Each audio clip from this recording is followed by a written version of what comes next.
I'm a nature guide in St Lucia town, doing nature-based trips, mostly throughout Zululand and southern Mozambique. Behind us, you have what is usually the mouth of the St Lucia estuarine system. And I say usually because it is closed at the moment and has been closed for the past more than a decade, about 12 years now. There are two main factors, two contributing factors to why the system is closed at the moment. The first factor is an ongoing process which started in the late 40s, early 50s with sugarcane farming in the area. It is a story of farmers who were relocated to this area after the Second World War to start sugarcane farming. And they have, in the past 60 years, had a huge influence on Lake St Lucia and the estuarine system. An area of originally approximately 50 hectares used to be what conservationists refer to as a biological filter, which is a huge wetland area.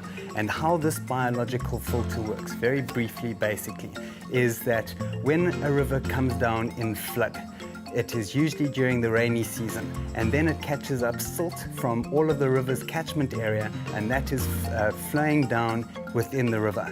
And once it gets closer to the ocean, it reaches this big wetland system or biological filter.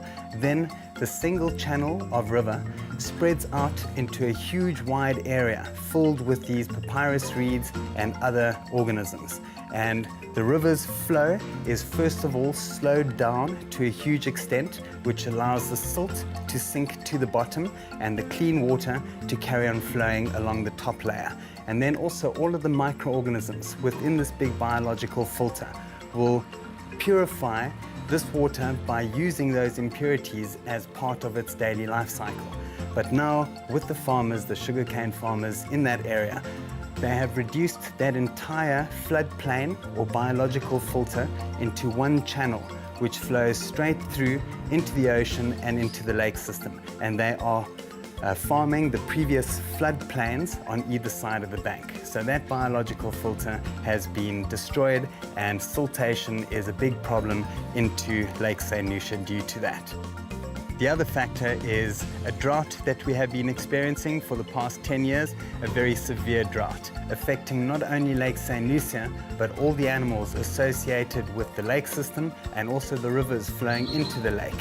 With less flow of water into the lake, there is less velocity flowing in and out of the mouth of the estuarine system, which has meant that the sandbanks, which are usually kept open by that in and outflow of water, have been able to build up over time and close the estuary mouth completely.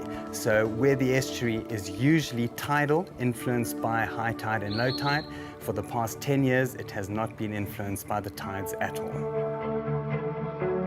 One of the biggest changes in the estuary since it has closed to the ocean is the salinity level has changed completely, because usually it would be the inflow of seawater from the ocean which would maintain salinity levels. So without that inflow of the ocean, it has got gradually fresher and fresher over time because of rainwater flowing into it. So that has negatively affected a number of not only fish species and other marine creatures, but also aquatic vegetation. A lot of plants which needed seawater to be able to survive have died off over time. But then on the other side, a lot of species of freshwater plants have established themselves quite comfortably in the estuary. And the fish species, because the change of salinity was very slow from salt to fresh, most of them have been able to adapt to the changing of salt conditions. So these days in the estuary, if we go fishing on a typical day out, we will catch a number of freshwater fish species, including tilapia and barbel, and then also marine species, including kingfish and river snapper. So it is very diverse at the moment with regards to freshwater fish as well as saltwater fish occurring. At one stage, Lake St Lucia was only 30% full to what it should be.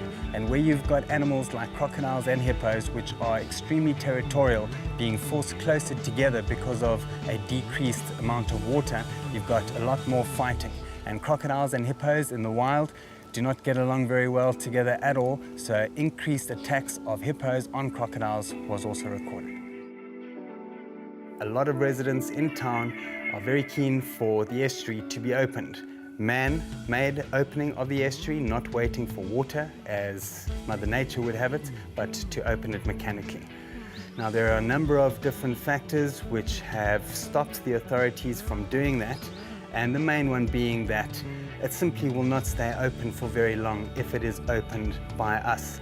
An example of that is when the ocean opened it. In 2007, we had Cyclone Gamede, which moved down past our coastline, which created incredibly rough seas with big swell, and that opened the estuary. The estuary had already been closed for 5 or 6 years previous to that, and the big swell opened the estuary up, and it was only open for about 7 months after that, and then it closed, also due to the drought.